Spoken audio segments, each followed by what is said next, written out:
Battery పోయిందిరా అయ్యా, ఏమిరా నా పరిస్థితి ఇట్లా అయిపోయింది. అదేమో ఫోన్ చేసి నా బ్యాటరీ పోయిందంటే నువ్వు ఛార్జింగ్ పెడుతున్నావు అందుకోసమే ఖరాబ్ అయిపోయింది, నువ్వే ఖరాబ్ చేసినావు అంటుంది. ఇంకేం చెప్పాలి నేను. బ్యాటరీ చూస్తేనేమో అది ఎత్తుకోవట్లా. ఇప్పుడు దాకా వచ్చాను అక్కడి నుంచి, జమ్మా నుంచి ఇప్పుడే వచ్చా. ఆడి నుంచి ఇడికి వచ్చే లోపల ఇంకా స్టార్ట్ అవ్వట్లా.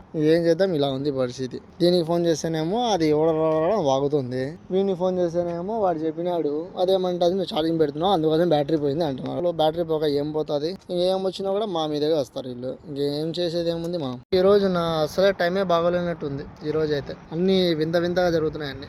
ఏం చేద్దాం, అలా ఉంది. ఇంకా బ్యాటరీ అయితే డౌన్ అయిపోయింది. నా బ్యాటరీ అయిపోయింది, నా టైం అయిపోయింది. మేము చేసేది దానికి మా మీద అరిచేది, గోల చేసేది. ఏమన్నా అంటే నువ్వే ఖరాబ్ చేసినావు, నువ్వే ఖరాబ్ చేసావు. ఏం వచ్చినా మేమే ఖరాబ్ చేసాం అంటారు కానీ వాళ్ళు ఒప్పుకోరు. మేము బ్యాటరీ అయితే మా ముసలోడు తీసుకెళ్ళాడు ఇప్పి వాడిలో వాగుతున్నాడు. ఏం చేద్దాం, వీళ్ళకి వాగడంలో ఫస్ట్ ప్రైజ్ ఇవ్వాలో ఏమో తెలియదు కానీ చూడండి బ్యాటరీ అయితే ఇప్పేసాం. ఇప్పుడే తీసుకెళ్తున్నాడు. మొత్తం పనికి 2 పనులు డబల్.